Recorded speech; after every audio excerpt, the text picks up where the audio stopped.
बच्चों, कैसे आप सभी? बढ़िया। ओके। तो बच्चों, हम लोग पढ़ रहे थे कक्षा 9 विज्ञान अध्याय 3। बच्चों, इस अध्याय का नाम है परमाणु एवं अणु, एटम एंड मॉलिक्यूल्स।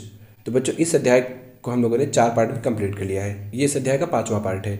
बच्चों, इस पार्ट में हम लोग इस अध्याय के सभी प्रश्न करने वाले हैं। ओके, तो जल्दी से आप लोग कॉपी लेकर तैयार हो जाइए और चलिए वीडियो को स्टार्ट करते हैं। तो बच्चों देखिए, पहला प्रश्न क्या है आपका। तो बच्चों, अगर आप बुक लिए हैं तो page number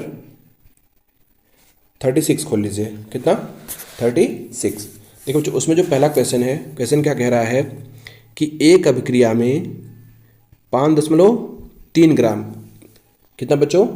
5.3 gram sodium carbonate एवं 6 ग्राम एथेनोइक अम्ल अभिकृत होते हैं, यानी कि अभिक्रिया करते हैं। 2.2 gram carbon dioxide, 8.2 gram sodium ethanoate तथा 0.9 ग्राम जल उत्पाद के रूप में प्राप्त होते हैं। ठीक है बच्चों, क्वेश्चन समझ में आ रहा है? इस अभिक्रिया द्वारा दिखाइए कि यह परीक्षण द्रव्यमान संरक्षण के नियम के अनुरूप है। तो बच्चों, आपको पता है कि द्रव्यमान संरक्षण का नियम क्या क्या होता है, मैंने पढ़ाया हुआ है। नियम यह होता है कि किसी भी अभिक्रिया में अभिकारक और उत्पाद बराबर होने चाहिए। ठीक है, यानी कि जितनी अभिकारक की मात्रा होगी उतनी किसकी मात्रा होगी? उत्पाद की। ठीक है, तो देखिए बच्चों, ये आपका रिएक्शन हो जाएगा सोडियम कार्बोनेट प्लस एथेनोइक अम्ल। ये क्या है बच्चों? ये आपके अभिकारक हैं या अभिकर्मक या रिएक्टेंट, आप कुछ भी कहिए, कोई दिक्कत नहीं। ठीक है, अभिकारक, अभिकर्मक, रिएक्टेंट। ओके बच्चों, ये एरो किधर क्या होंगे? आपके इधर होंगे उत्पाद। क्या होंगे? उत्पाद के हैं या प्रोडक्ट के हैं इंग्लिश में। ठीक है, तो कि प्रोडक्ट में कौन कौन से हैं? सोडियम एथेनोएट, कार्बन डाइऑक्साइड और जल। ठीक है बच्चों, अब इनकी मात्रा दिखाना है, क्या ये दोनों आपस में बराबर हैं, यानी कि जो इधर लेफ्ट हैंड साइड में है और जो ये राइट हैंड साइड में है, क्या दोनों बराबर हैं? ठीक है, चलिए बच्चों इसका आंसर देखते हैं। तो लिखिए इसका आंसर। चलिए देखिए बच्चों, आंसर देखिएगा कि ये आपके क्या हैं? Sodium carbonate. ठीक है, क्या बच्चों? Sodium carbonate. ठीक है, और ये क्या है? एथेनोइक अम्ल। ये बच्चों जली विलयन है। ठीक है, यानी कि जल में खुला हुआ है। और बन क्या रहा है? सोडियम एथेनोएट, ये भी जली विलयन में है। ठीक है, और क्या बनेगा? कार्बन डाइऑक्साइड और जल। ठीक है बच्चों, तो देखिए नियम क्या है, पहला देखिए, लिखिए कि अभिकर्मकों की कुल द्रव्यमान। बच्चों अभिकर्मक मतलब रिएक्टेंट, जो अभिक्रिया में भाग ले रहे हैं। ठीक है, तो कौन कौन भाग ले रहे हैं? देखिए सोडियम कार्बोनेट भाग ले रहा है, तो इसका द्रव्यमान लिखना है। एथेनोइक अम्ल है और इसका द्रव्यमान लिखना है। ये दोनों क्या है बच्चों? ये दोनों तो अभिकर्मक है ना आपके, तो इनका द्रव्यमान देखिए कितना है? 5.3 ग्राम आपका क्या है? Sodium carbonate. ओके, और 6 ग्राम क्या है आपका? एथेनोइक अम्ल। तो बच्चों कितना हो जाएगा टोटल? ऐड कर लीजिए दोनों को, तो आ जाएगा आपका 11.3 ग्राम। ये क्या है बच्चों? ये आपके रिएक्टेंट हैं, यानी कि अभिकर्मक या अभिकारक। ओके, चलिए अब बच्चों दूसरा देखिए, उत्पाद। जैसे उत्पादों का कुल द्रव्यमान, यानी कि टोटल मास ऑफ प्रोडक्ट। देखो अब प्रोडक्ट में कौन कौन से हैं? सोडियम एथेनोएट है प्लस कार्बन डाइऑक्साइड प्लस जल का द्रव्यमान। तीनों का द्रव्यमान बच्चों में ऐड करना है। ठीक है, किसका किसका? इसका, इसका और इसका। तो देखिए इसका कितना है बच्चों? सोडियम एथेनोएट का इसका है 8.2 ग्राम प्लस कार्बन डाइऑक्साइड कितना है बच्चों? 2.2 ग्राम प्लस जल कितना है बच्चों? 0.9 ग्राम। टोटल जोड़ लीजिए, 8 2 10 और 10 और ये कर लेंगे तो 11.3। तो बच्चों देखिए ये दोनों आपस में क्या है? बराबर है ना, यानी बच्चों इसमें क्या हो गया? इसमें रिएक्टेंट बराबर प्रोडक्ट। तो बच्चों दोनों साइड बराबर है ना, तो आपको पता है कि अभिकारक भी और ये दोनों बराबर हैं, तो ये किसका नियम का पालन कर रहे हैं? द्रव्यमान संरक्षण के नियम का पालन कर रहे हैं। ठीक है बच्चों, चलिए देखिए नीचे क्या लिखा हुआ है, इसको देख लीजिए कि अभिकर्मकों का कुल द्रव्यमान तथा उत्पादों का कुल द्रव्यमान समान है। आप लोगों ने देख लिया कि देखिए यहाँ भी इतना है और यहाँ भी इतना है। ठीक है, अतः ये द्रव्यमान संरक्षण नियम को प्रदर्शित करते हैं। ठीक है बच्चों, समझ में आएगा? चलिए बच्चों अब देखिए दूसरा क्वेश्चन देखिएगा। दूसरा क्वेश्चन क्या है बच्चों? देखिए आपका ये दूसरा क्वेश्चन है। ठीक है, क्वेश्चन क्या करा बच्चों कि हाइड्रोजन एवं ऑक्सीजन द्रव्यमान के अनुसार 1:8 1:8 के अनुपात में संयोग करके जल बनाते हैं। बच्चों को पता है कि ये किस रेशो में जल बनाते हैं? 1:8 द्रव्यमान के अनुसार, ठीक है ना, परमाणु के अनुसार नहीं, द्रव्यमान के अनुसार। 3 ग्राम हाइड्रोजन गैस के साथ पूर्णतः संयोग करने के लिए कितने ऑक्सीजन गैस के द्रव्यमान की आवश्यकता होगी? तो बच्चों देखिए सिंपल से आप पता चल जाएगा आपको कि 1 के लिए कितना चाहिए 8, तो 3 के लिए कितना चाहिए 24। कितना आसान क्वेश्चन है ना। तो देखिए इसको हल कैसे करेंगे, ठीक है। अगर आप ऑब्जेक्टिव में आ जाएगा 1 नंबर का, आप ऐसे कर लीजिएगा, ठीक है, कि 1 के लिए 8 चाहिए तो 3 के लिए इसका 3 गुना कितना हो जाएगा 3, इसका 3 गुना 24, ठीक है। लेकिन अगर थोड़ा 2-3 नंबर में आएगा तो आप ऐसे करिएगा लिख करके, ठीक है। देखिए कैसे बच्चों, ये आपका आंसर है, ठीक है। देखिए मैं आपको समझा रहा हूँ कि जल में संहति, बच्चों संहति मतलब भार, ठीक है, या द्रव्यमान कह सकते हैं। बच्चों द्रव्यमान और भार में क्या डिफरेंस होता है आप लोग केमिस्ट्री जब पढ़ेंगे, ठीक है, तो आप यहाँ पे द्रव्यमान भार में डिफरेंस मत खोजिएगा, ठीक है। अगर आपको इसको खोजना है तो जब मैं फिजिक्स पढ़ाऊंगा वहाँ पे आपको समझाऊंगा, ठीक है। तो केमिस्ट्री के लिए हम लोग एक ही मान लेंगे, द्रव्यमान भी वही और भार भी वही, ठीक है। आपको कन्फ्यूजन नहीं होना है कि सर द्रव्यमान अलग है भार अलग है। हाँ अलग होता है, पर यहाँ पर हम लोग उसको अलग नहीं करेंगे, ठीक है। देखिए तो संहति के अनुसार यानी कि भार या द्रव्यमान के अनुसार हाइड्रोजन तथा ऑक्सीजन का अनुपात कितना है 1:8, ठीक है। और 1 ग्राम हाइड्रोजन पूर्णतया क्रिया करके जल बनाने के लिए आवश्यक ऑक्सीजन कितना है 8 ग्राम। मतलब 1 ग्राम हाइड्रोजन कितने ग्राम ऑक्सीजन से क्रिया करती है 8 ग्राम से, ठीक है बच्चों। अतः 3 ग्राम हाइड्रोजन के पूर्णतः क्रिया करने के लिए ऑक्सीजन की आवश्यकता कितनी होगी 8 गुना 3, ठीक है। तो कितना जो बच्चों 24 ग्राम, ये आपका फाइनली आंसर आ जाएगा, ठीक है। वैसे हम लोग डायरेक्ट भी कर सकते थे लेकिन ऐसे लिख के भी आपको करना है, ठीक है। चलिए अब बच्चों क्वेश्चन नंबर 3 देखिए उसी पेज का, ठीक है। आप लोग बुक भी खोल लीजिएगा साथ साथ। देखिए क्वेश्चन क्या करा है बच्चों कि डाल्टन के परमाणु सिद्धांत का कौन सा अभिग्रहित द्रव्यमान के संरक्षण के नियम का परिणाम है। बच्चों अगर वीडियो की स्पीड तेज हो तो आप स्लो कर लीजिएगा, ठीक है, क्योंकि मैंने सभी लेक्चर अच्छे से पढ़ाया हुआ है इसलिए मैं थोड़ा फास्ट लेके चल रहा हूँ, ठीक है। तब इसका आंसर देखिए बच्चों, क्वेश्चन पढ़ लिया आप लोगों ने, आंसर देखिए कि द्रव्यमान बच्चों यहाँ पे का या की रहेगा, ठीक है। द्रव्यमान का संरक्षण नियम डाल्टन के निम्नलिखित सिद्धांत पर आधारित है। यानी कि डाल्टन ने जो सिद्धांत दिया था तो कौन सा था, देखिए तत्व के परमाणुओं को किसी भी विधि द्वारा न तो नष्ट किया जा सकता है और न ही उत्पन्न किया जा सकता है। ये किसने बताया बच्चों, डाल्टन ने, ठीक है ना। यही आपका क्या है द्रव्यमान संरक्षण का नियम। तो समझ में आ गया ना, क्योंकि आपको पहले भी पता है कि ये नियम क्या होता है, ठीक है। चलिए तो ये था बच्चों क्वेश्चन नंबर 3। अब देखिए बच्चों क्वेश्चन नंबर 4।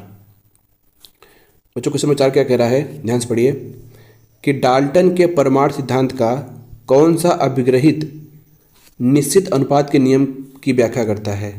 देखिए बच्चों ये दोनों नियम, एक द्रव्यमान संरक्षण का नियम और एक स्थिर अनुपात का नियम, मैंने आपको पढ़ाया हुआ है लेक्चर में अच्छे से, ठीक है। तो ये पूछ रहा है कि डाल्टन का कौन सा नियम उसको दिखाता है और कौन सा नियम इसको। तो वो वाला तो हो गया, अब ये वाला देखिए, आंसर लिखिए इसका। डाल्टन के परमाणु सिद्धांत का निम्नलिखित अभिग्रहित निश्चित अनुपात के नियम की व्याख्या करता है। कौन सा नियम, देखिए ये वाला, किसी भी यौगिक में परमाणुओं की सापेक्ष संख्या एवं प्रकार निश्चित होते हैं। ये किसने बताया था, डाल्टन ने। डाल्टन की थ्योरी मैंने आपको पढ़ाया हुआ है, ठीक है। तथा भिन्न भिन्न तत्वों के परमाणु परस्पर छोटी पूर्ण संख्या के अनुपात में संयोग कर यौगिक निर्मित करते हैं। बच्चों मैंने आपको समझाया था कि यौगिक का निर्माण कैसे होता है, ठीक है। तो उनमें एक निश्चित अनुपात में क्या होते हैं, अपक्रिया करते हैं। जैसे अभी एग्जाम्पल ले लीजिए जल का, तो उसमें अनुपात कितना है उनका 1:2। अगर भार के अनुसार लेंगे तो 1:8, वो निश्चित होता है, फिक्स होता है, ठीक है। और वो एक पूर्णांक के रूप में होंगे, किसके रूप में होंगे, पूर्णांक के रूप में, ठीक है। चलिए बच्चों उस पृष्ठ के सभी प्रश्न खत्म हो चुके हैं, ठीक है। अब आप लोग पृष्ठ नंबर 40 खोल लीजिए अपनी बुक में और देखिए पहला क्वेश्चन क्या कह रहा है बच्चों। पेज खोलिए आप लोग, पेज नंबर 40। ठीक है, तो देखिए बच्चों इसमें 2 क्वेश्चन हैं आपके, पहला और दूसरा। तो देखिए पहला क्वेश्चन क्या कर बच्चों, छोटे छोटे क्वेश्चन हैं, देख लीजिए जल्दी से। क्वेश्चन है आपका कि परमाणु द्रव्यमान इकाई को परिभाषित कीजिए। बच्चों ये क्या है, परमाणु द्रव्यमान इकाई क्या होती है बताइए। चलिए लिखिए, परमाणु द्रव्यमान इकाई कार्बन 12, कार्बन 12 मतलब मैंने समझ में आ रहा क्या ना, कि कार्बन का समस्थानिक जिसका परमाणु भार कितना होता है 12, समस्थानिक के एक परमाणु द्रव्यमान के 1/12वें भाग को परमाणु द्रव्यमान इकाई के रूप में लिया जाता है या लिखा जाता है। ठीक है बच्चों, ये तो मैंने आपको समझा ही दिया था बहुत पहले। ठीक है, चलिए दूसरा क्वेश्चन देखिए बच्चों, क्वेश्चन बड़ा मज़ेदार है, एक सेकेंड, ये है। ठीक है, देखिए क्वेश्चन क्या कह रहा है कि एक परमाणु को आंखों द्वारा देखना क्यों संभव नहीं है। तो बच्चों सोचिए कि एक जो परमाणु होते हैं उनको आंखों से क्यों नहीं देख सकते, क्योंकि आंखें कमज़ोर होती हैं, है ना, ऐसा कुछ नहीं है। ठीक है, वो इतने छोटे होते हैं हम लोग देख नहीं सकते। तो देखिए इसका आंसर कैसे लिखेंगे कि परमाणु बहुत सूक्ष्म होते हैं बच्चों, सूक्ष्म मतलब छोटा। ठीक है, ये किसी भी वस्तु जिसकी हम कल्पना या तुलना कर सकते हैं से भी बहुत छोटे होते हैं। आप जितनी भी छोटी चीज़ सोच सकते हैं, जितनी छोटी आप सोच लीजिए, ठीक है, उससे भी ये छोटे होते हैं, यानी कि आपकी ये कल्पना से बाहर है। ठीक है, लाखों परमाणुओं को जब एक के ऊपर एक चट्टे के रूप में रखें तो बड़ी कठिनाई से कागज़ की एक शीट जितनी मोटी परत बन जाएगी। अब बच्चों आप लोग कागज़ देखे होंगे, पेज, ठीक है, तो आप जिस बुक में पढ़े जो पेज है, अगर हम लोग क्या करें लाखों परमाणु को उसके ऊपर रखते चले आएँ, ठीक है, एक के ऊपर एक, ठीक है, तब जाके कहीं वो कागज़ के पेज जो होता है, जो शीट होता है पेज, उसके बराबर होगा। तो अब समझ सकते हैं आप, ठीक है, कि कितना छोटे होते होंगे। परमाणु का आकार 10⁻−10 मीटर होता है, 10⁻−10 मीटर, ठीक है बच्चों, या 1 नैनोमीटर में कह सकते हैं। चलिए, अतः हम इसे नगण्य मान सकते हैं। बच्चों नगण्य का मतलब होता है जिसकी गणना न की जा सकते हैं, जिसे आंखों द्वारा नहीं देख सकते। ठीक है बच्चों, तो समझ में आ गया कि आप परमाणु को क्यों नहीं देख सकते, इसी की वजह से, क्योंकि वो बहुत छोटे होते हैं। ओके, चलिए अब आगे देखिए बच्चों, पेज नंबर 41 खोल लीजिए, पेज नंबर 41, उस पर भी कुछ क्वेश्चन देख लेते हैं। तो देखिए क्वेश्चन क्या कह रहा है बच्चों कि पहला क्वेश्चन, सारणी में दिए गए यौगिकों की संख्या से तत्वों का अनुपात ज्ञात कीजिए। तो देखिए ये क्या दिए हुए हैं, यौगिक दिए हुए हैं, ठीक है, ये जुड़ने वाले तत्व हैं और ये क्या है उनका अणुसूत्र। तो आपको अनुपात बताना है बच्चों, ये बहुत आसान है। ठीक है, देखिए कैसे बच्चों, जल है तो जल बनता किससे, पहले देखिए ध्यान से, जल बनेगा किससे, हाइड्रोजन और ऑक्सीजन से। अणुसूत्र क्या हो जाएगा, H2O। तो अनुपात नहीं बता लेंगे इसका, चलिए लिखिए जल्दी से कमेंट में, हाइड्रोजन परऑक्साइड H और O, H2O2 है। ठीक है, तो अनुपात नहीं बता लेंगे, कितना आसान है देखिए अनुपात इसका निकालना। अमोनिया है बच्चों, N और H, यानी कि नाइट्रोजन और हाइड्रोजन, अणुसूत्र क्या है, NH3। ठीक है, कार्बन डाइऑक्साइड C और O, यानी कार्बन और ऑक्सीजन, क्या बनेगा CO2। समझ में आ गया। चलिए तो बच्चों जल्दी से आप कमेंट बॉक्स में सबके आंसर लिखिए, फिर मैं आपको आंसर बता रहा हूँ। चलिए लिख लिया आप लोग। चलो बच्चों अब इसका आंसर देखिए, देखिए ये है इसका आंसर। ठीक है, यौगिक किधर है आपके जो भी बने हैं, ये जुड़ने वाले तत्व हैं, ये अणुसूत्र है, बस इसमें एक कॉलम ये बढ़ा हुआ है, ठीक, किसका, अनुपात का। तो देखिए बच्चों ये जल है आपका, हाइड्रोजन ऑक्सीजन मिले हैं और क्या बना है, H2O। तो देखिए बच्चों हाइड्रोजन कितना है 2, ये कितना है ऑक्सीजन 1, तो किस अनुपात में मिले बताइए, 2:1। ठीक है, अगर बच्चों किसकी बात करते हैं हम लोग, हाइड्रोजन परऑक्साइड की, किसकी, हाइड्रोजन परऑक्साइड की, तो H और उसमें भी है H2O2।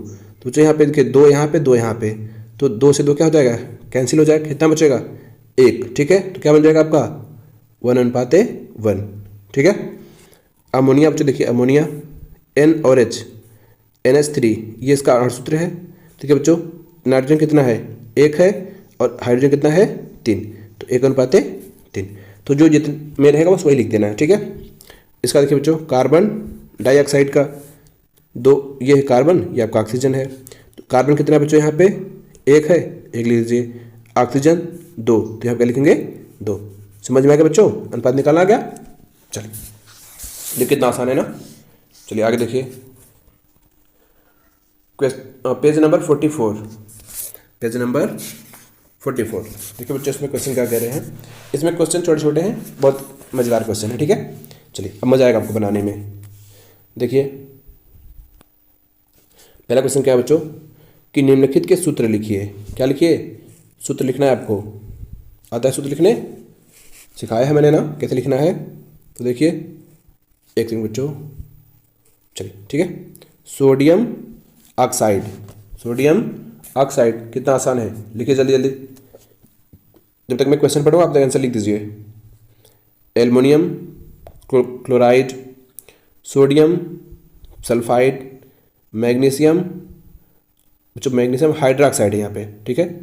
एक मिनट, मैग्नीशियम ऑक्साइड या हाइड्रोक्साइड जो भी होगा हम लोग देख लेंगे, ठीक है। तो हाइड्रोक्साइड ही है क्वेश्चन में, क्या है हाइड्रोक्साइड। तो चलिए जल्दी से इसका आंसर लिखिए, लिख दिए पक्का। चलिए अब देखिए मैं आपको बता रहा हूँ, ठीक है। देखिए बच्चों ये पहला क्या है किताब में आपके, सोडियम ऑक्साइड का सूत्र। तो ये सोडियम ऑक्साइड, ऑक्साइड मतलब ऑक्सीजन लेना है आपको। तो देखिए बच्चों ये क्या है आपका, सोडियम है, ये ऑक्साइड, ऑक्साइड मतलब ऑक्सीजन। तो अब देखिए कैसे करना है बस, ठीक है, हो गया। ये अब जो सोडियम है, नीचे क्या लिखना है उसकी संयोजकता 1 होती है। ये ऑक्सीजन है, संयोजकता कितनी होती है 2। मैंने रासायनिक सूत्र लिखने का नियम बताया हुआ है पूरा। तो देखिए अब क्या करेंगे, सबसे पहले क्या करते हैं कि तत्वों को उनके प्रतीक में लिखते हैं, प्रतीक लिख दिए। फिर क्या लिखेंगे, संयोजकता लिखते हैं, संयोजकता लिख दिए। क्रॉस करेंगे, क्रॉस कर दिए, देखिए कर दिए क्रॉस ना। क्या करेंगे, एन के नीचे कितना लिखेंगे 2, तो क्या हो जाएगा Na2। और ये ओ के नीचे कितना लिखेंगे 1। तो बच्चों 1 लिखा नहीं जाता है, नियम नंबर 3 आपको याद ही होगा, ठीक है। चलिए नियम नंबर 2, 3 नहीं 2। अब जो दूसरा देखिए, दूसरा क्या कह रहा है, एल्युमिनियम क्लोराइड का, एल्युमिनियम है और क्लोरीन है, ठीक है। तो जो एल्युमिनियम यहाँ लिख देंगे, क्लोरीन यहाँ, इनका क्या लिखेंगे अब संयोजकता लिखिए। एल्युमिनियम का जो 3 होता है और इसका कितना होता है 1। फिर क्या करेंगे, क्रॉस मल्टीप्लाई करेंगे, कर दिए। एल के नीचे जो कितना आया 1, तो 1 लिखेंगे नहीं, और इसके नीचे कितना 3, तो AlCl3। समझ में आ गया बच्चों, समझ में आ रहा है ना। तो वीडियो को लाइक करिए जल्दी से, कर दिए लाइक, वेरी गुड। चलिए अब देखिए तीसरा, देखिए बच्चों तीसरा, सोडियम सल्फाइड का सूत्र। सोडियम सल्फाइड यानी कि सोडियम है और सल्फर है, sodium sulphide, sodium sulphur, okay. तो जो सोडियम यहाँ लिख दिए और सल्फर यहाँ, सोडियम वैलेंसी 1, सल्फर की 2। क्या करेंगे, क्रॉस मल्टीप्लाई, ठीक है। तो क्या हो जाएगा, सोडियम नीचे 2 कर दिए, और इसके नीचे कितना हो जाएगा, सल्फर के नीचे 1 बच्चों 1 लिखते नहीं है, ठीक है। तो चलिए ये भी हो गया। अब अगला देखिए, अगला क्या है बच्चों, मैग्नीशियम हाइड्रोक्साइड, मैग्नीशियम हाइड्रोक्साइड, ठीक है। तो देखिए कैसे होगा, लिखेंगे बच्चों, इधर लिखेंगे क्या, मैग्नीशियम, प्रतीक क्या होगा Mg, ये क्या बच्चों हाइड्रोक्साइड OH, इसकी संयोजकता 2, इसकी 1। क्या करेंगे, क्रॉस मल्टीप्लाई, ओके। तो क्या बन जाएगा बच्चों, Mg के नीचे कितना आएगा 1, तो 1 लिखेंगे नहीं, और OH के नीचे 2। तो बच्चों नियम नंबर 3 आपको याद है, नियम नंबर 3, यहाँ ब्रैकेट लगाने वाला नियम याद होगा आपको, ठीक है। चलिए तो क्या हो जाएगा, OH का होल ट्वाइस। चलिए बच्चों मैंने कहा था मैग्नीशियम ऑक्साइड कहा था ना, तो आप मैग्नीशियम ऑक्साइड का फार्मूला कमेंट बॉक्स में जरूर लिखेंगे, ओके। चलिए अब बच्चों क्वेश्चन नंबर 2 देखिए, क्वेश्चन नंबर 2। तो देखिए बच्चों, 2 क्या कह रहा है, निम्नलिखित सूत्रों द्वारा प्रदर्शित यौगिकों के नाम लिखिए। तो देखिए पहला क्या है, चलिए बताइए जल्दी से, इसका नाम बताइए, इसका भी बताइए, इसका बताइए, इसका बताइए और इसका बताइए। लिख लिए? चलिए मैं बता, देखिए बच्चों ये क्या है, एल्युमिनियम है, ये क्या है, सल्फेट, इसका नाम क्या हो जाएगा, एल्युमिनियम सल्फेट। इसका कैल्शियम क्लोराइड, इसका पोटेशियम सल्फेट, इसका पोटेशियम नाइट्रेट, इसका कैल्शियम कार्बोनेट। ठीक है, चलिए आंसर देखिए। अब ये तो मैंने क्वेश्चन में आंसर बता दिया। अब देखिए बच्चों आंसर, देखिए एल्युमिनियम है, ये क्या है, सल्फेट। तो बच्चों आपको पता है कि एल्युमिनियम वैलेंसी कितनी होती है, संयोजकता 3। तो देखिए यहाँ पे है, और सल्फेट की कितनी होती है, 2, जो यहाँ पे लिखी है। तो क्या बन गया, एल्युमिनियम सल्फेट। ठीक है, ये क्या बच्चों, कैल्शियम और ये क्लोरीन। तो कैल्शियम की संयोजकता कितनी होती है, कैल्शियम की संयोजकता कितनी होती है, 2 होती है। कितनी, 2, क्लोरीन की 1। तो देखिए ऐसे कर देंगे। ठीक है, तो क्या बन गया, कैल्शियम क्लोराइड, पोटेशियम सल्फेट। बच्चों देखिए ये पोटेशियम है, ये क्या है, सल्फेट है। इसकी पोटेशियम की वैलेंसी कितनी होती है, 1, सल्फेट की 2। ये ऐसे कर देंगे, तो के नीचे 2 और इसके नीचे 1, 1 लिखना नहीं है, तो क्या हो जाएगा, पोटेशियम सल्फेट। चलिए आगे देखिए, ये क्या बच्चों, पोटेशियम नाइट्रेट। देखिए ये क्या है, पोटेशियम, और ये क्या है बच्चों, नाइट्रेट। इसकी वैलेंसी 1, इसकी वैलेंसी 1, इसकी वैलेंसी 1, क्रॉस मल्टीप्लाई, तो 1 1 तो लिखा नहीं जाएगा, तो क्या हो जाएगा, KNO3। ठीक है, और कैल्शियम कार्बोनेट, कैल्शियम कार्बोनेट, इसका देखिए बच्चों, कैल्शियम का क्या हो जाएगा, 2, और कार्बोनेट का भी होता है 2। तो 2 से 2 क्या हो जाएगा, कैंसिल हो जाएगा, तो 2 को लिखना ही नहीं है, छोड़ देना है। ठीक है, क्या बनेगा, कैल्शियम कार्बोनेट। समझ में आ गया, पक्का। चलिए क्वेश्चन नंबर 3 देखिए बच्चों, उसी पेज का क्वेश्चन नंबर 3 और 4 देखिए आप, एक सेकंड बस, ओके। देखिए क्वेश्चन 3 में क्या कह रहा है बच्चों, कह रहा है कि रासायनिक सूत्र का क्या तात्पर्य है, यानी कि रासायनिक सूत्र से क्या अर्थ है, या क्या क्या अर्थ है।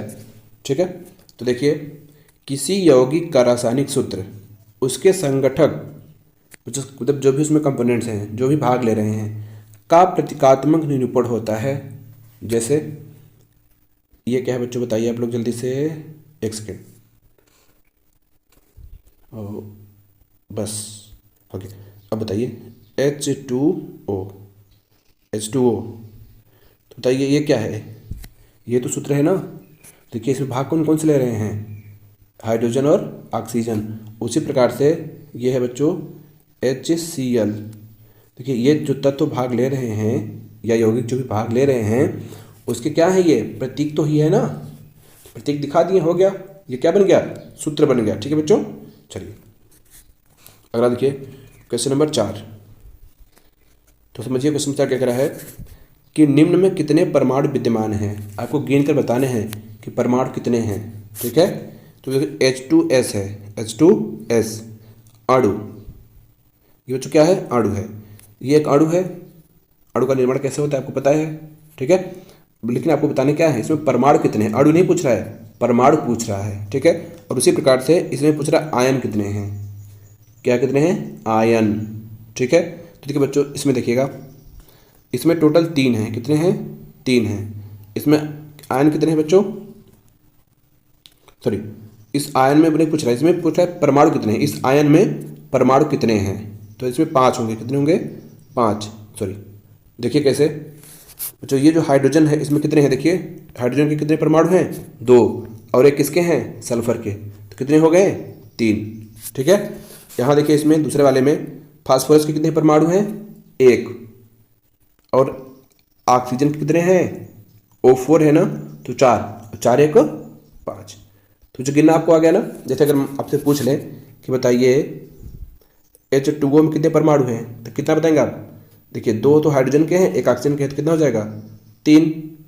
पूछ ले साहब, आपसे पूछ ले बताइए अमोनिया में कितने हैं, तब आप कितना बताएंगे, एक आपका नाइट्रोजन का है, 3 हाइड्रोजन का है, तो टोटल कितने होंगे 4। अब तो आपको समझ में आ गया होगा ना। अगर पूछ लिया आपसे बताइए HCl में कितने परमाणु हैं तब, तो क्या बताएंगे, एक H का है एक Cl का है 2। ठीक है, समझ में आ गया बच्चों, पक्का। चलिए क्वेश्चन नंबर आगे देखते हैं। अब इस पेज के खत्म हो गए हैं। अब पेज नंबर बच्चों 46 खोलिए, 46 खुल गया। चलिए देखिए 46 वाले क्वेश्चन।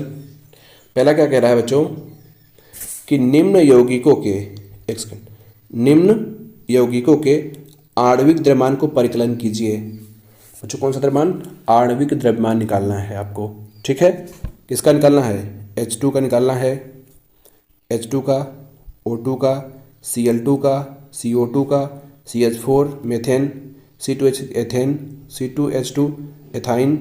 ठीक है, और अमोनिया एवं C3H CH3OH मेथिल एल्कोहल। ठीक है, चलिए बच्चों निकालते हैं एक एक करके हम। देखिए पहले की बात करते हैं H2 का। H2 का आणविक द्रव्यमान कैसे निकालेंगे बच्चों, H के कितने परमाणु हैं 2, कितने हैं 2, इसका परमाणु द्रव्यमान कितना होता है 1। H का परमाणु द्रव्यमान कितना होता है 1, तो 2 1 कम 2, बच्चों U क्या है, यूनिट है। ठीक है ना, यूनिफाइड मास। उस तरीके से बच्चों O2 देखिए, तो यहाँ पे ऑक्सीजन के कितने परमाणु हैं 2, ऑक्सीजन का परमाणु द्रव्यमान कितना होता है 16, कितना होता है बच्चों 16, तो 16 दूना 32। समझ में आ रहा है ना, बहुत आसान है। ठीक है, बस सीक्वेंस से देखते रहिए सारी वीडियो। मैं आपको केमिस्ट्री एकदम मस्त से पढ़ाने वाला हूँ। ठीक है, यानी कि इतनी आसान तरीके से पढ़ाने वाला हूँ कि आपको कहीं नहीं मिलेगा ऐसा।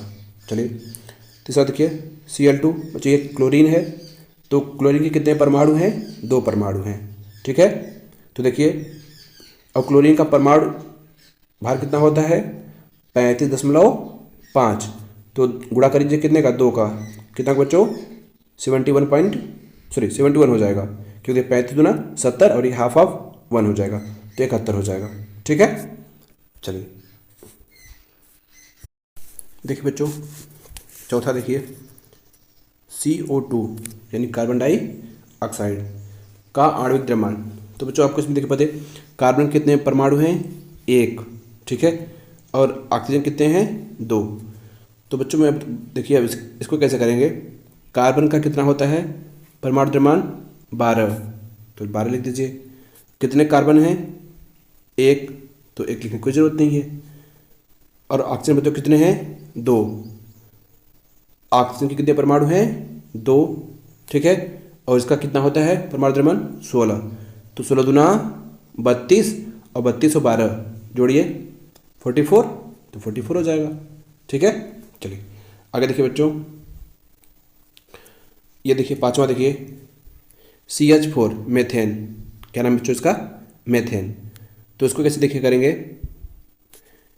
ये कार्बन है, कार्बन कितना होता है बच्चों, कार्बन कितना है यहाँ पे 1 है, तो कितना होता है 12, देखिए ऊपर भी तो 12 बताया है ना। और बच्चों हाइड्रोजन कितना है 4, तो 4 हाइड्रोजन है 4 लिख दीजिए, और हाइड्रोजन कितना होता है 1 से गुणा कर दीजिए, तो 4 1 कम 4 और 12 कितना हो जाएगा बच्चों 16।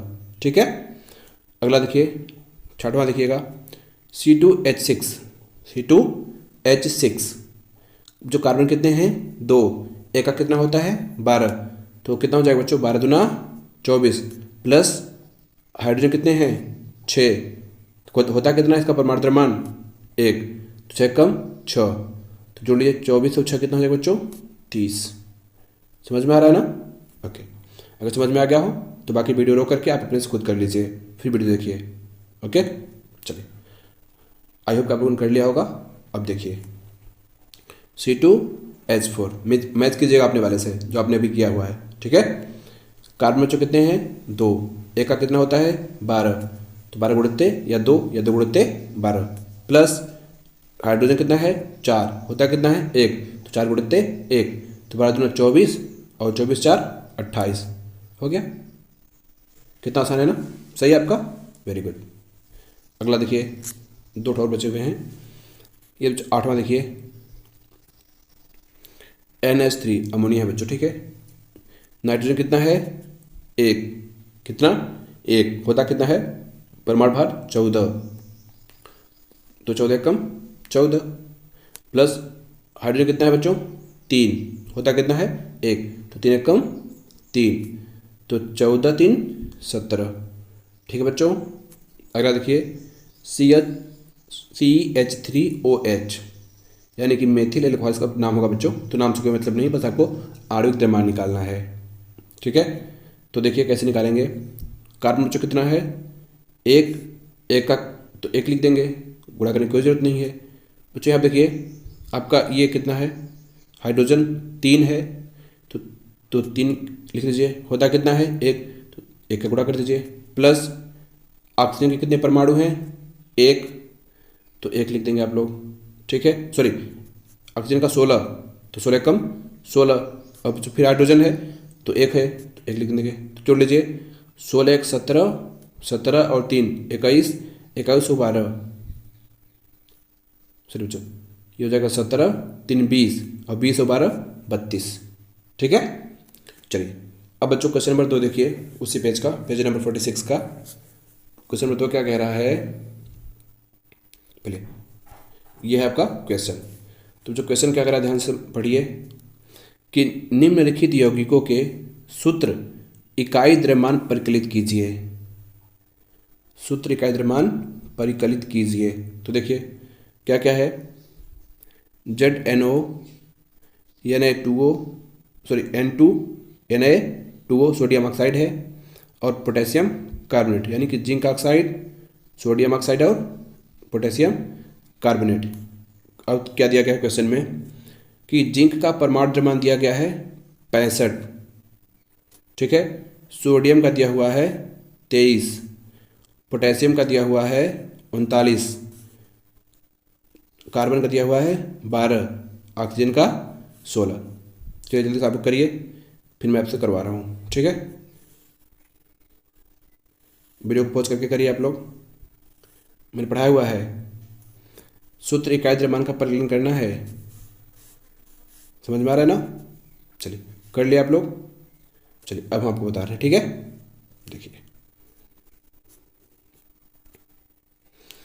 देखिए सबसे पहले हम पहला क्वेश्चन क्या था कि जिंक ऑक्साइड का सूत्र इकाई द्रव्यमान। तो बच्चों देखिए जिंक का कितना है 65, आपको क्वेश्चन में भी दिया गया था 65, प्लस ऑक्सीजन का कितना दिया गया था 16, तो 16, तो टोटल कितना हो जाएगा 81। बच्चों यू क्या है मैंने बताया है, यू यूनिफाइड मास है, एकीकृत द्रव्यमान, ये इकाई है, ठीक है। अब दूसरा देखिए बच्चों Na2O सोडियम ऑक्साइड, सोडियम का कितना दिया गया था 23, कितना है यहाँ सोडियम 2, तो 2 का गुणा करेंगे, ठीक है, प्लस ऑक्सीजन का कितना दिया गया था 16, सिंगल है तो 16 कर देंगे, तो जोड़िए 23 दूना 46 और 46 से 16 कितना है बच्चों 62, ठीक है। चलिए बच्चों देखिए तीसरा वाला, तीसरा क्या कह रहा है कि K2SO3, बच्चों SO3 नहीं होगा यहाँ पे CO3 होगा, क्या होगा CO3, calcium carbonate, calcium carbonate कि पोटेशियम कार्बोनेट, पोटेशियम कार्बोनेट, ठीक है। देखिए तो जो पोटेशियम कितना है 2 और इसका परमाणु भार कितना होता है 39, ठीक है। कार्बन कितना है बच्चों 1 सिंगल है तो 12 लिख देंगे, ऑक्सीजन कितना है 3 और कितना होता है इसका परमाणु भार 16, तो टोटल कर लीजिए आप लोग 39 दूना 78, 12 लिख देंगे, प्लस 16 48, जोड़िए 138, ठीक है। आ गया समझ में, पक्का। चलिए अब बच्चों खोल लीजिए पेज नंबर 48, पेज नंबर 48। इसमें पहला क्वेश्चन देखिए, क्वेश्चन क्या कह रहा है, यदि कार्बन परमाणुओं के 1 मोल का द्रव्यमान 12 ग्राम है, कितना बच्चों 1 मोल परमाणुओं का द्रव्यमान कितना है 12 ग्राम है, तो कार्बन के 1 परमाणु का द्रव्यमान क्या होगा। बच्चों क्वेश्चन समझ में आ रहा है, बहुत आसान क्वेश्चन है, पूछ रहा है कि 1 मोल कार्बन के 1 मोल परमाणु का द्रव्यमान 12 ग्राम है, तो 1 परमाणु का द्रव्यमान निकालिए। बच्चों ये क्वेश्चन छोटे बच्चों का है, ठीक है, 4th 5 वालों का। अब पूछे कैसे, जैसे उनको दिया जाता है कि बताइए बच्चों 100 रुपये में 10 पेन आती हैं, 100 रुपये में 10 पेन, तो एक पेन की कीमत बताइए। वही एक क्वेश्चन है कि इतने परमाणुओं का जो द्रव्यमान है वो 12 ग्राम है, तो बताइए एक परमाणु का कितना होगा। ठीक है, तो देखिए आपको पता है कि 1 मोल परमाणु की संख्या कितनी होती है बच्चों, इतना होता है। ठीक है, 6.022 इंटू 10⁻23, ये 1 मोल में इतने होते हैं। और आपको पता है अगर इनका टोटल योग कर दें, क्या कर दें, टोटल योग कर दें, तो कितना होगा, मतलब इतने अणुओं को अगर हम लोग जितने जो परमाणु हैं इनके द्रव्यमान का योग करेंगे तो कितना आएगा, 12 ग्राम। कितना आएगा बच्चों, 12 ग्राम। तो जब इतने का 12 ग्राम आ रहा है तो एक का कितना आएगा, तो देखिए तो एक परमाणु का द्रव्यमान कैसे निकालेंगे, 12 में इसका भाग कर देंगे ना। जैसे अगर पूछा कि बताइए 100 रुपये में 10 पेन आती हैं, तो एक पेन की कीमत कैसे निकालेंगे, तो 100 में 10 का भाग कर देंगे, कितना हो जाएगा बच्चों बताइए, 10 आ जाएगा ना। तो वही तो क्वेश्चन कह रहा है। तो देखिए चलिए भाग कर दीजिए इसका जल्दी से। तो क्या करेंगे, ये कर दिए इसे। अब इसको क्या करना है, सॉल्व करना है। तो सॉल्व कैसे करेंगे, देखिए ध्यान समझिए, थ्रो पर ले रहा हूँ। ठीक है, देखिए ये जो आपका ऐसे क्वेश्चन है ये बच्चों, अब ध्यान समझिए कि देखिए यहाँ पॉइंट है ना, अगर इस पॉइंट को हटाएंगे तो ऊपर 3 जीरो आएंगे। कितने जीरो, 3 जीरो, 3 जीरो लिख दिए यहाँ पे। अब बच्चों ये जो लिखा है 10 घाते 23, तो जब इसको ऊपर ले जाएंगे तो ये हो जाएगा 10 के घाते -23। कितना हो जाएगा, 10 घाते -23। यहाँ पर आप देख सकते हैं इस वाले में। समझ में आ गया ये। ठीक है, जब इसको जो हल करेंगे, जब इसको काटा पीटी कर लेंगे तो जो आंसर आएगा आपका वो इतना आएगा, यानी 1.99 इंटू 10⁻23। ये आपका क्या है बच्चों, यही आपका आंसर है। ठीक है, चलिए अगला क्वेश्चन देखिए बच्चों, क्वेश्चन नंबर 2। बच्चों दूसरा क्वेश्चन देखिए, क्वेश्चन क्या कह रहा है कि किसमें अधिक परमाणु होंगे, किसमें अधिक परमाणु होंगे, 100 ग्राम सोडियम अथवा 100 ग्राम लोहे में। क्वेश्चन क्या है, अब लिखा हुआ है कि सोडियम का परमाणु द्रव्यमान 23 है और Fe का परमाणु यानी कि आयरन का जो है लोहे का 56 है। तो बच्चों पूछ रहा है कि किसमें ज़्यादा परमाणु होंगे। तो ज़्यादा परमाणु किसमें होंगे, जिसमें मोलक संख्या ज़्यादा होगी। और मोलक संख्या कैसे ज़्यादा होगी, तो कैसे पता होगा, ये निकालना पड़ेगा ना कि मोलक की संख्या। तो बच्चों को पता है कि मोलक संख्या होती है n। निकालते कैसे हैं, भार बटे अणुभार, भार बटे अणुभार, यानी कि पदार्थ का भार बटे पदार्थ का अणुभार। तो देखिए बच्चों 1 मोल सोडियम का द्रव्यमान कितना है, 23। तो इसमें मोल संख्या कैसे निकालेंगे हम लोग। तो देखिए 100 ग्राम सोडियम दिया हुआ है, भार कितना है सोडियम का 100, अणुभार कितना है 23। तो निकालेंगे कैसे, सोडियम में मोलों की संख्या कैसे निकालेंगे, भार बटे अणुभार। तो भार कितना है 100, अणुभार कितना है 23, तो भाग करेंगे कितना आएगा 4.35 मोल, यानी कि सोडियम के कितने मोल हैं, 4.35 मोल हैं। ठीक है, अब आप देखेंगे कि लोहे के कितने मोल हैं, यहाँ पे जिसके मोल ज़्यादा होंगे उसी के परमाणु भी ज़्यादा होंगे। ठीक है, तो देखिए 1 मोल लोहे का द्रव्यमान कितना दिया है बच्चों, 56, क्वेश्चन दे रखा है यहाँ पे। ठीक है, तो 100 ग्राम में संख्या कितनी होगी मोल की, तो देखिए 100/56 करेंगे तो कितना आएगा 1.8 मोल। तो बताइए किसके मोल ज़्यादा हैं, सोडियम के कि आयरन के, बताइए इसके ज़्यादा है ना। तो जिसके मोल ज़्यादा हैं उसके परमाणु भी ज़्यादा होंगे, क्यों, क्योंकि उसी में तो संख्या ज़्यादा होगी ना।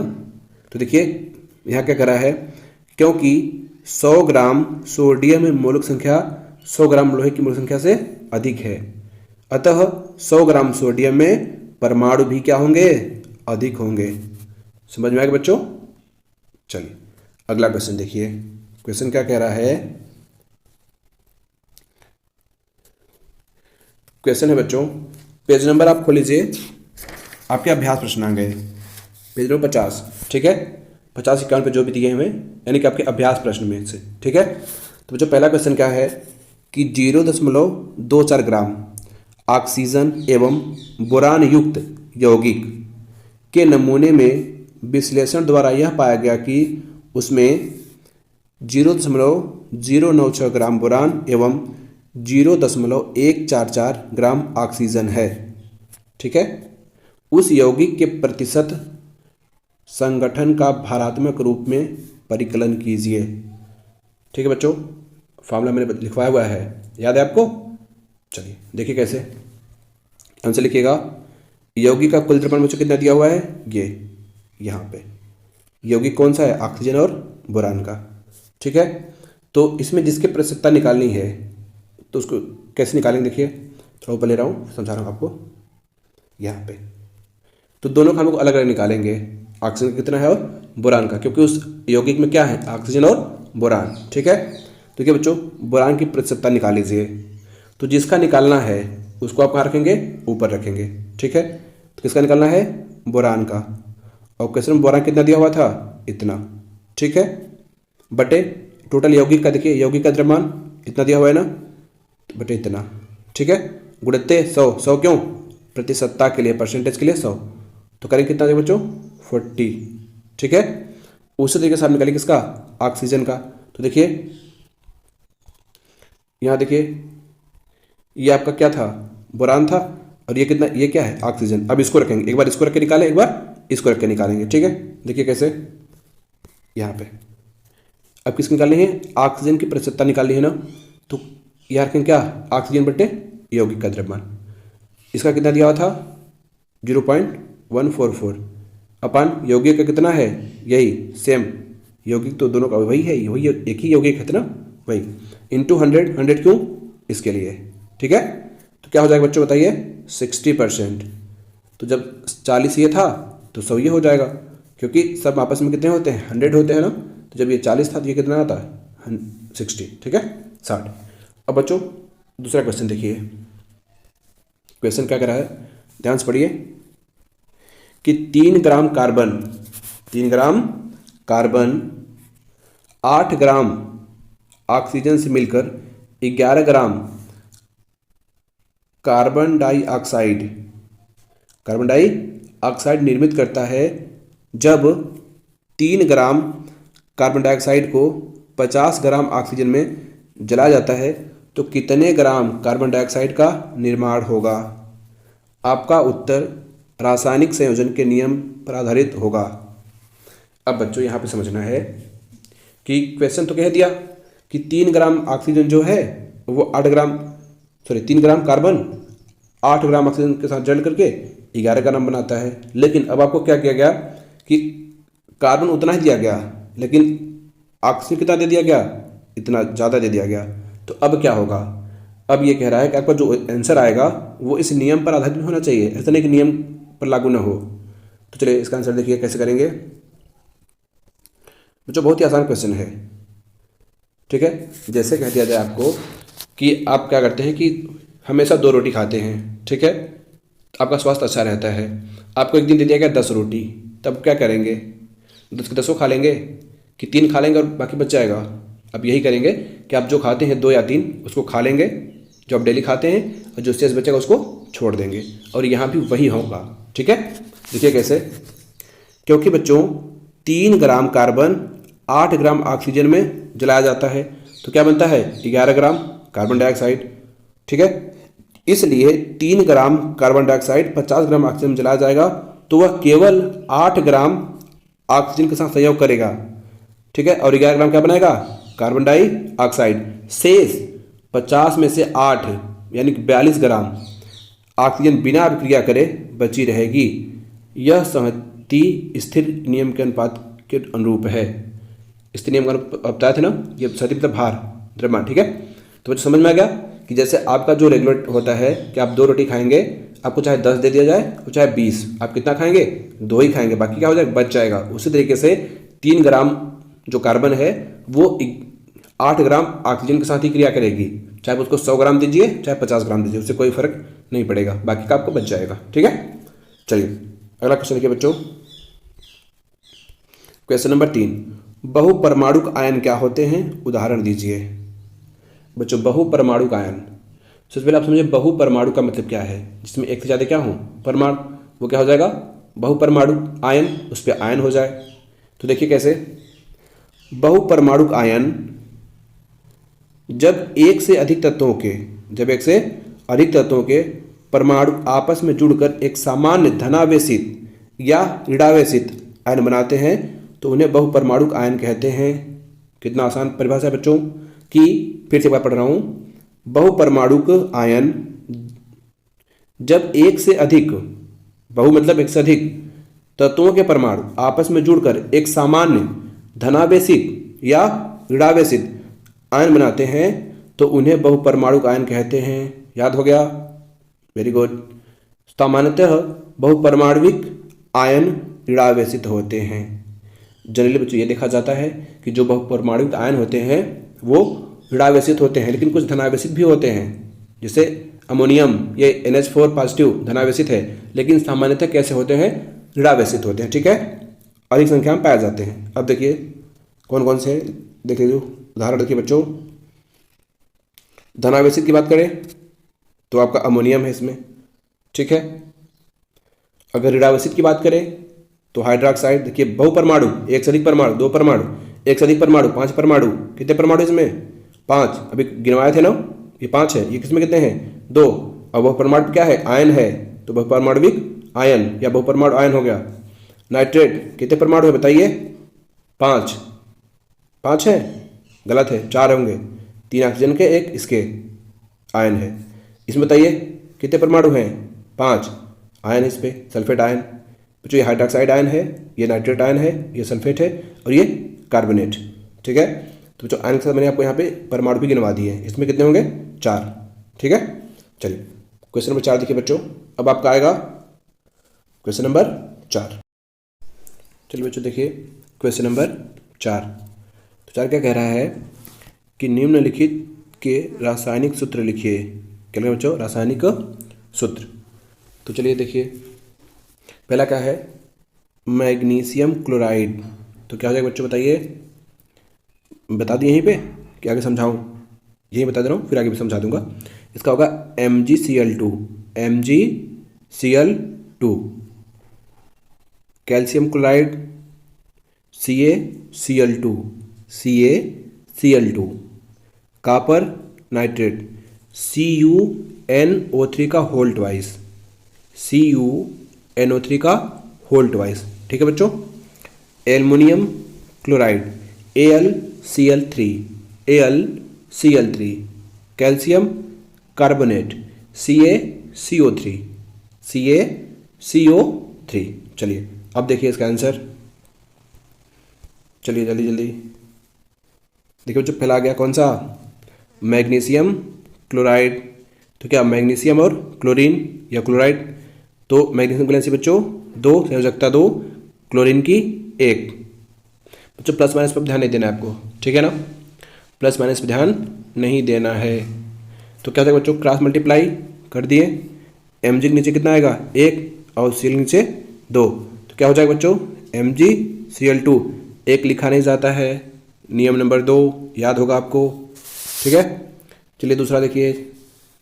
मजा आ रहा है पढ़ने में ना, कि बहुत आसान है। इतना हम लोग अच्छे से पढ़ लिए कि बहुत आसान हो गया है सब। ठीक है, देखिए कैल्शियम क्लोराइड, क्लोरीन को क्लोराइड कहते हैं। ठीक है, क्लोरीन जब किसी में जुड़ता है तो उसमें आइड लग जाता है। ठीक है, तो देखिए कैल्शियम वैलेंसी 2, प्लस नहीं देखना है। क्लोरीन की 1, माइनस नहीं देखना है। ठीक है, तो क्या हो जाएगा बच्चों? कैल्शियम नीचे 1, सी नीचे 2, 1 लिखेंगे नहीं, क्या लिखेंगे? CaCl2, वही जो मैंने आपको ऊपर बताया था। चलिए तीसरा देखिए, सी वाला कॉपर नाइट्रेट। तो कॉपर ले लीजिए, नाइट्रेट ले लीजिए। कॉपर की वैलेंसी बच्चों 2 होगी। कितनी होगी? 2। नाइट्रेट की NO3 की 1, प्लस माइनस नहीं देखना है। जब कॉपर नीचे कितना हो जाएगा? 1 और NO3 के नीचे 2, तो क्या बन जाएगा बताइए? Cu1। बच्चों यहाँ पे 2 हो जाएगा ना, क्या हो जाएगा? 2। तो Cu1NO3 का होल ट्वाइस। तो क्या बन जाएगा बच्चों? गलत लिखा हुआ है, तो क्या हो जाएगा बताइए? आप बताइए, यही हो जाएगा। ठीक है, Cu और ब्रैकेट में NO3 का होल ट्वाइस। ठीक है बच्चों, चलिए अगला देखिएगा, डी वाला एल्युमिनियम क्लोराइड। एल्युमिनियम की वैलेंसी 3, क्लोरीन की 1, क्रॉस मल्टीप्लाई इसके नीचे 1, इसके नीचे 3, Al1Cl3 1 छूट जाएगा, AlCl3, ठीक है। अगला देखिए calcium carbonate Ca balance C1 CO3, sorry इसका भी दो होगा, एक नहीं होगा दो होगा, ठीक है। तो देखिए क्या बन जाएगा, यहाँ भी दो, यहाँ भी दो, दो से दो कट्टम पिट्टम, क्या हो जाएगा CaCO3 कैल्शियम कार्बोनेट, ठीक है बच्चों। चलिए हो गया। अब क्वेश्चन नंबर 5 देखिए बच्चों, 5 में क्या कह रहा है कि निम्नलिखित यौगिकों में विद्यमान तत्वों के नाम बताइए। बूझा हुआ चूना बताइए, हाइड्रोजन ब्रोमाइड, बेकिंग पाउडर, खाने वाला सोडियम जिसको कहते हैं, पोटेशियम सल्फेट। बच्चों ये तो बहुत आसान है, ठीक है, छोटे बच्चे भी कर लेंगे, आप लोग तो बहुत अच्छे बच्चे हैं। देखिए जल्दी जल्दी, चलिए बूझा हुआ चूना सूत्र क्या है, कैल्शियम ऑक्साइड, तो Ca और A, तो कैल्शियम है, ऑक्सीजन है, हाइड्रोजन ब्रोमाइड HBr, तो हाइड्रोजन ब्रोमीन, ये हाइड्रोजन ये ब्रोमीन हो गया। Baking powder sodium bicarbonate, sodium hydrogen carbon oxygen, sodium hydrogen carbon oxygen, कितना आसान है, ठीक है। बच्चों वाला क्वेश्चन पूछ लिया। चलिए पोटेशियम सल्फेट K2SO4, पोटेशियम है, सल्फर है, ऑक्सीजन है, पोटेशियम सल्फर ऑक्सीजन। इतना सिंपल क्वेश्चन पूछ रहा है आप लोगों से, बताइए बच्चा समझ लिया आपको। चलिए आगे देखिएगा, क्वेश्चन क्या कर रहा है, क्वेश्चन नंबर 6, निम्नलिखित पदार्थों के मोलर द्रव्यमान का परिकलन कीजिए। चलिए ये आप लोगों के लिए क्वेश्चन है, ठीक है। एथाइन का बताइए जल्दी से, सल्फर अणु का बताइए, फास्फोरस का बताइए, हाइड्रोक्लोरिक अम्ल का बताइए, नाइट्रिक अम्ल का बताइए जल्दी से। तो मोलर द्रव्यमान निकालिए, तो मोलर द्रव्यमान क्या होता है जल्दी से बताइए। किसी एक मोल परमाणु के द्रव्यमान को, तत्व कोई भी हो, ठीक है, या हम कह सकते हैं कि एक मोल परमाणुओं के द्रव्यमान के योग को मोलर द्रव्यमान कहते हैं। तो चलिए जल्दी निकालते हैं। देखिए तो बच्चों देखिए यहाँ पे एथाइन सूत्र होता है C2H2 का मोलर द्रव्यमान निकालिए। तो कैसे निकालेंगे, तो इसका टोटल द्रव्यमान निकालिए। तो देखिए बच्चों कार्बन कितना होता है 12, कितने हैं 2, तो 12 गुणित्ते 2। हाइड्रोजन कितना होता है 1 गुणित्ते 2, तो जोड़ लीजिए टोटल 12 दूना 24 और 24 से 2 26 ग्राम हो गया मोलर द्रव्यमान, ठीक है। सल्फर का एक अणु है एसिड, तो आपको पता है बच्चों कि सल्फर का कितना होता है 32 होता है, परमाणु द्रव्यमान कितना होता है 32, कितने परमाणु हैं 8, तो 32 में 8 का गुणा कर लीजिए 256, ठीक है। फास्फोरस बच्चों जो अणु है ये P4 है, तो P4 में जो फास्फोरस का होता है वो कितना होता है 31, कितना 31, ठीक है, और है कितना 4, तो 31 गुणित्ते 4 कितना हो जाएगा 124 ग्राम, ठीक है। हाइड्रोक्लोरिक अम्ल HCl, वो तो बहुत आसान है, हाइड्रोजन का तो एक ही होगा, एक लिख दीजिए, Cl का 35.5 जोड़ लीजिए 36.5, ठीक है। नाइट्रिक अम्ल HNO3 का बच्चे मोलर है, भोलर नहीं, ठीक है, गलत लिखा, मोलर होगा। कैसे निकालेंगे, हाइड्रोजन का 1, नाइट्रोजन का 14, ऑक्सीजन कितना है 3, एक का कितना होता है 16, तो 16×48 जोड़ लीजिए 63 ग्राम फाइनल। चलिए अब बच्चों क्वेश्चन नंबर 7 देखिएगा, ठीक है। क्वेश्चन नंबर 7 क्या कह रहा है कि निम्नलिखित का द्रव्यमान क्या होगा। क्या निकालना बच्चों, द्रव्यमान। 1 मोल नाइट्रोजन परमाणु का द्रव्यमान निकालना है आपको, ठीक है, जल्दी से निकालिए। 1 मोल एल्युमिनियम परमाणु, ठीक है, उसका द्रव्यमान निकालना है आपको, सॉरी 4 मोल, ठीक है, और 10 मोल सोडियम सल्फाइड के निकालने हैं। तो चलिए जल्दी निकालिए, निकाल लिया आप लोग, आ रहा है कि नहीं आ रहा है, आ रहा है, गुड। चलिए देखिए अब कर लिए होंगे, अब हम करवा रहे हैं, थोड़ा ऊपर ले लें, चलिए बस। देखिए बच्चों पहले क्या कह रहा है, 1 मोल नाइट्रोजन परमाणु का द्रव्यमान, तो आपको पता है कि नाइट्रोजन का द्रव्यमान कितना होता है, नाइट्रोजन परमाणु का मोलर द्रव्यमान कितना होता है बच्चों 14 होता है, ठीक है। फिर 1 मोल एल्युमिनियम परमाणु का द्रव्यमान, तो बच्चों आपको पता होना चाहिए कि जो एल्युमिनियम है उसका परमाणु द्रव्यमान कितना होता है 27, और वही उसका क्या कहलाएगा मोलर द्रव्यमान। ठीक है, तो एल्युमिनियम परमाणु का मोलर द्रव्यमान कितना हो जाएगा बच्चों 27 ग्राम। ठीक है, 1 मोल सोडियम क्या था बच्चों सल्फाइड। ठीक है, सोडियम सल्फाइड का मोलर द्रव्यमान। देखिए कैसे निकालेंगे इसको, अब इसको जोड़ना पड़ेगा। क्या करना पड़ेगा, जोड़ना पड़ेगा। ठीक है, क्योंकि ये यौगिक है। तो जो सोडियम कितना है यहाँ पे 2, एक का कितना होता है 23, तो 23 गुणित 2। सल्फर कितना है बच्चों 1 है, तो 1 गुणित 32 करिए या फिर डायरेक्ट 32 कर दीजिए, कोई दिक्कत नहीं है। ठीक है, ऑक्सीजन कितना है 3, एक का कितना होता है 16, तो 16 गुणित 3। अब ये करिए टोटल करिए कितना है बच्चों 126 ग्राम मोलर द्रव्यमान। ठीक है, चलिए हो गया, कितना आसान था ना। चलिए क्वेश्चन नंबर 8 देखिए जल्दी से। क्वेश्चन नंबर 8 क्या कह रहा है बच्चों कि निम्न को मोल में परिवर्तित कीजिए। किसमें, मोल में।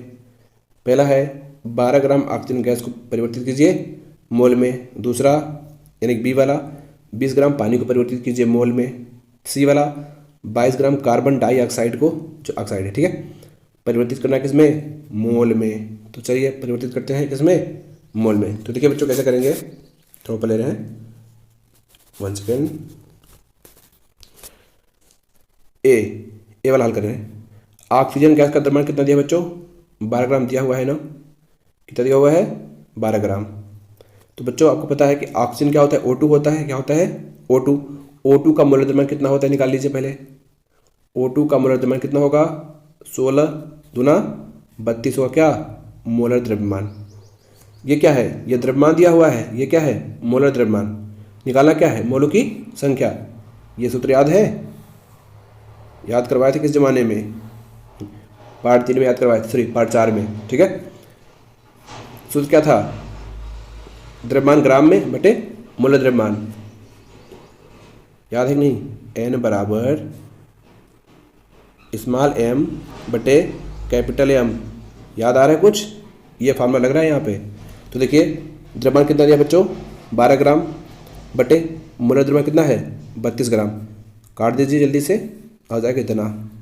समझ में आ गया ना, बस यही करना था, फालतू में डर रहे थे आप लोग। अब देखिए H2O का निकाल लीजिए, जल का निकाल लेंगे, निकलवाना पड़ेगा इसका भी। चलिए निकलवा दें इसका भी। तो देखिए इसमें H2O है 2 ठो, तो दोनों का करना पड़ेगा अलग अलग। तो H2 का कितना होगा बच्चों 2 ही होगा, और ऑक्सीजन का 16, 16 2 18 ग्राम। तो द्रव्यमान कितना है 18 ग्राम, और मोलर द्रव्यमान कितना हो जाएगा बच्चों, सॉरी द्रव्यमान दिया हुआ है इतना, और मोलर द्रव्यमान कितना हो गया 18। तो क्या कर लेंगे 20 बटे 18, इतना आ जाएगा जल्दी से। ठीक है, इसका तो सेम ऐसे करना है जैसे इसका हम लोग किए हैं, कर लेंगे आप लोग, बताना पड़ेगा क्या यार आप लोग भी। चल देखिए CO2 कितना दिया हुआ है, द्रव्यमान कितना है 22 ग्राम। तो CO2 का मोलर द्रव्यमान निकाले जल्दी से। मोलर द्रव्यमान कैसे निकालेंगे, सबका अलग अलग करके निकालिए जल्दी से, कार्बन का और ऑक्सीजन का। तो देखिए कार्बन का 12 हो जाएगा आपका, ऑक्सीजन का 2 है, तो 1 का 16, 2 का 32, तो जोड़िए कितना हो जाएगा 44। द्रव्यमान मोलर द्रव्यमान निकाल लीजिए, क्या मोलों की संख्या हो गया। ठीक है, यही सब करना था। चलिए आगे देखिए कितना बता रहे करने में ना, बस 3 क्वेश्चन बचे हुए हैं। कितने 3, 9, 10, 11। ठीक है, चलिए देखिए क्वेश्चन क्या कह रहा है बच्चों। क्वेश्चन कह रहा है निम्न का द्रव्यमान क्या होगा। जी कौन ही का है, निम्न का द्रव्यमान क्या होगा। पहला 0.2 मोल ऑक्सीजन परमाणु के, अभी तो क्वेश्चन किए हैं ऊपर वाला, सेम वैसे तो करना है इसको। 0.5 मोल किसके, जल के अणु हैं। तो बताइए इसका द्रव्यमान कितना होगा, जल्दी बताइए। कर लिए, चलिए देखिए अब बच्चों जो क्वेश्चन आपको आता है वीडियो को रोक करके आप एक बार रफ में कर लिया करिए, फिर वीडियो देखा करिए। ओके चलिए सॉरी देखिए बच्चों पहला क्या कह रहा है कि ऑक्सीजन के परमाणु, सॉरी क्या हो रहा है, ऑक्सीजन के परमाणु मोल की संख्या कितनी दी हुई है 0.2। ठीक है। निकालना क्या आपको, मोलर द्रव्यमान। तो आपको पता होगा कि ऑक्सीजन के एक परमाणु का मोलर द्रव्यमान कितना होता है बच्चों, एक का कितना होगा 16, कितना होगा 16 ग्राम, ठीक है ना। तो ऑक्सीजन के परमाणु के 0.2 मोल का मोलर द्रव्यमान कितना हो जाएगा बताइए, गुणा कर लीजिए 3.2 ग्राम, ठीक है। आगे समझ में, देखिए एक का कितना होता है 16 ग्राम, आपके पास कितने ऑक्सीजन परमाणु है 0.2 मोल, ठीक है। तो कितना हो जाएगा 3.2। उसी तरीके से देखिए जल रहेगा, ठीक है। जल के मोलक संख्या कितनी दी हुई है क्वेश्चन में 0.5 अणु, ठीक है। कितना दिया हुआ है 0.5 मोल, ठीक है। अब देखिए क्या कर रहा है कि जल का मोलर द्रव्यमान ऊपर निकाले है ना 18, कैसे 18 कैसे आएगा बच्चों बताइए, H2O होता है ना, ये कितना है 1 कि 2, 2 तो 2 एक कम 2 प्लस ये कितना है 8 दूना 16, तो 16 2 18, ठीक है। तो ये क्या है बच्चों 18 ग्राम। तो कितना मोल कितना दिया हुआ है 0.5 मोल पानी का क्या पूछ रहा है, द्रव्यमान पूछ रहा है, तो गुणा कर दीजिए, हो गया 9 आ जाएगा आपका, 18 पंचे 90 और 1 पॉइंट पे दशमलव लगाना है, ठीक है। आ गया ना, चलिए 9वां हो गया। अब 10वां देखिए बच्चों,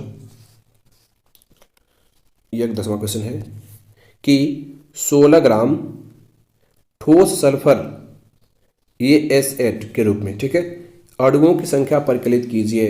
बताइए इसमें कितने अणु हैं सल्फर के, 16 ग्राम ठोस सल्फर में सल्फर के कितने अणु हैं ये पूछ रहा है आपसे। तो कैसे निकालेंगे बच्चों, देखिए कि सल्फर का भार कितना होता है 16, ठीक है, कितना 16 ग्राम ये दिया हुआ है, यहाँ पे भार कितना सल्फर का दिया हुआ है 16।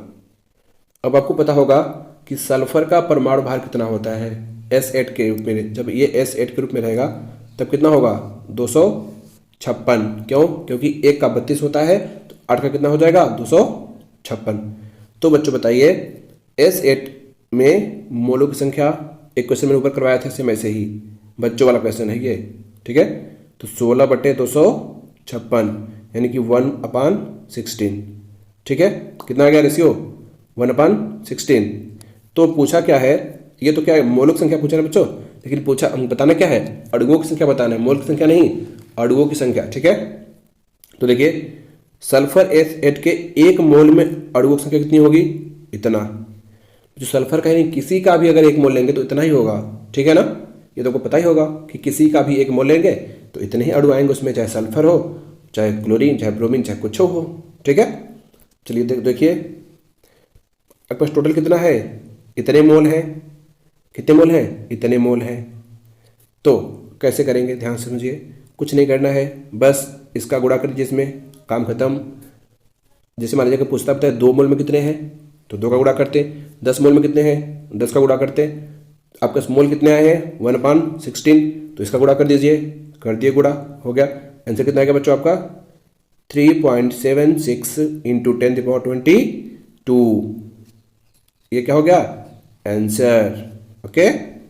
चलिए अगला देखिएगा क्वेश्चन क्या करे बच्चों, ये लास्ट क्वेश्चन है। 0.051 ग्राम एल्युमिनियम ऑक्साइड, ये इसका फॉर्मूला है, में एल्युमिनियम आयन की संख्या का परिकलन कीजिए।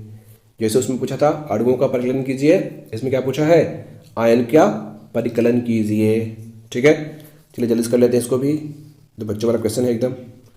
देखिए कैसे, एल्युमिनियम ऑक्साइड लिखिएगा, सूत्र ये होता है का अणु है, ठीक है। तो इसका द्रव्यमान कितने निकालेंगे बच्चों, चलिए इसका द्रव्यमान निकालिए जल्दी से। इसका कितना बच्चों एल्युमिनियम का, देखिए 2 है तो एक का होता है 27, तो 27 में 2 का गुणा करेंगे, ठीक है, 54 आ जाएगा। प्लस ऑक्सीजन कितना है 3 है, एक का कितना होता है 16, तो 16 यहाँ 48, तो टोटल कितना होगा बच्चों 102। ये क्या गया द्रव्यमान है किसका एल्युमिनियम ऑक्साइड का, ठीक है। अब ये इसको क्या करेंगे, देखिए Al2O3 का मोलर द्रव्यमान कितना होगा, निकाले अभी ना, यही द्रव्यमान मोलर द्रव्यमान, ठीक है। अब दिया कितना है आपको Al2O3 का दिया गया द्रव्यमान कितना है, क्वेश्चन में इतना ही तो दिया है ना, जो क्वेश्चन दिया है वो इतना है, और जो हम लोग निकाले हैं वो मोल द्रव्यमान इतना है। ठीक है, 1 मोल अणुओं का द्रव्यमान कितना निकाले हैं, 102, और इसका दिया कितना गया हमको, इतना। पूछा क्या है, आयनों की संख्या। तो आपको पता है कि अवोगाद्रो स्थिरांक Na में कितने अणु होते हैं, या अणु या आयन कुछ भी हो इतने ही होंगे, ये तो आप जानते हैं ना। अणुओं की संख्या होगी तब भी इतनी होगी, आयन होंगे तब भी इतने होंगे, परमाणु होंगे तब भी इतने ही होंगे। ठीक है बच्चों, तब देखिए कणों की संख्या, यहाँ कण किसके रूप में है, आयन के रूप में है। ऊपर किस में थे, ऊपर थे आपके परमाणु के रूप में, सॉरी अणु के रूप में, यहाँ किसके रूप में है, आयन के रूप में। चलिए तो देखिए कैसे करेंगे। तो दिया गया द्रव्यमान, फॉर्मूला क्या लगाएंगे, आयनों की संख्या बराबर दिया गया द्रव्यमान बटे मोलर द्रव्यमान गुणित अवोगाद्रो स्थिरांक, अवोगाद्रो स्थिरांक, ये सूत्र लगा देंगे, आपका आंसर आ जाएगा। ठीक है बच्चों, चलिए देखिए कैसे करेंगे। देखिए n ये क्या है, आयनों की संख्या, ठीक है, नंबर ऑफ आयन। ये क्या है, दिया गया द्रव्यमान। m क्या है, मोलर द्रव्यमान। Na क्या है बच्चों, अवोगाद्रो स्थिरांक। तो चलिए रख दीजिए जल्दी से। देखिए सबकी वैल्यू जब रख के आप हल करेंगे तो n की वैल्यू इतना आ जाएगी, कितना, ये जो आप देख रहे हैं यहाँ पे। ठीक है बच्चों, हल तो कर लेंगे आप लोग ना, हाँ, तो इतना आ जाएगा। तो अब देखिए बच्चों ध्यान समझिए कि चूंकि एल्युमिनियम ऑक्साइड का प्रत्येक अणु 2 एल्युमिनियम आयन धारण किए हुए हैं। देखिए जो एल्युमिनियम है ये कितने आयन लिए हुए हैं, 2, अतः एल्युमिनियम आयनों की संख्या इसका डबल हो जाएगा, किसका, इसका जो दिया गया था। ठीक है, तो कितना हो जाएगा बच्चों, देखिए ध्यान से, ये तो हम लोग निकाले थे, ठीक है, एक सेकेंड, ये निकाला गया था। और आपको पता है कि जो एल्युमिनियम ऑक्साइड है, ये एल्युमिनियम अणु जो है वो 2 आयन लेगा, कितने, 2। ठीक है, तो इसका दोगुना कर देंगे, तो ये 2 का मल्टीप्लाई कर दिए, तो टोटल जो आंसर आएगा वो हम लोग ऐसे इसको लिख सकते हैं इस रूप में। ठीक है बच्चों, तो ये रहा आपका फाइनल आंसर। और बच्चों ये वीडियो यहीं पे समाप्त होती है। हम लोगों ने बहुत ही अच्छे से पूरे प्रश्न को, यानी कि इस अध्याय के एटम एंड मॉलिक्यूल्स के पूरे प्रश्न को हम लोगों ने एकदम अच्छे से कवर किया हुआ, एक एक क्वेश्चन को। ठीक है, तो बच्चों वीडियो कैसी लगी कमेंट करके ज़रूर बताएं, वीडियो को लाइक करें, शेयर करें। अगर आप चैनल पर नए हो तो चैनल को सब्सक्राइब करके बेल आइकन प्रेस कर लें। मिलते हैं नेक्स्ट वीडियो में, नेक्स्ट पार्ट को लेकर के, यानी कि नेक्स्ट चैप्टर को लेकर के। तब तक के लिए बाय बाय, टेक केयर।